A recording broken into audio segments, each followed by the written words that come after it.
As the war against Iran enters its fourth week, I would like to draw your attention to my previous analysis in which I was comparing this war to a poker game. I think that we could say at this point that this illustration is still very valid. So here are what I would perceive to be the most recent development around the poker table. The most dramatic one, of course, is President Trump's announcement or ultimatum to the Iranian regime to lift the closure on the Hormuz Strait within 48 hours. This is, of course, a very dramatic development. Parallel to that, it's very clear that the Mullah regime is raising the stakes by increasing attacks indiscriminately, targeting Israeli cities as well as its Arab Gulf monarchies. And in the context of the Arab Gulf monarchies, one should know that in the last couple of days there has been some voices within Arab Gulf monarchies suggesting that it may be time for them to start using their offensive military capacities. Thus far they have been contained with using their defensive capacities.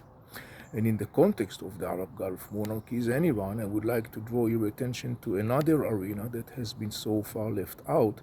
And these are three islands in the area of the Gulf, known as Abu Musa, Tunab the Greater, and Tunab the Later, that are basically controlled by Iran, but they are controversial islands between Iran and the United Arab Emirates.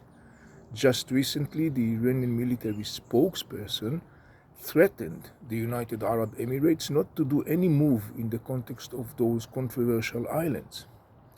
Does it reflect some recent development? Perhaps. Another arena we should follow very closely is the evolving and expanding war between Israel and the Hezbollah in Lebanon.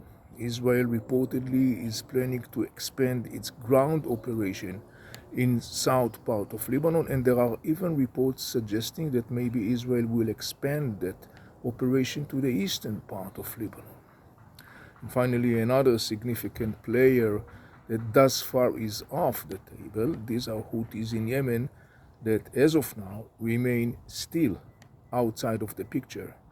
But we have talked previously about the ability of the Houthis to create a significant threat to maritime trade in the Red Sea and the Bab el-Mandab Strait. So thus, 4 weeks into the war with Iran, we are still around this poker table, and it seems like all the players are raising the bets. I'm Avi Melamed, founder of Inside the Middle East ITME Institute. Thank you for watching.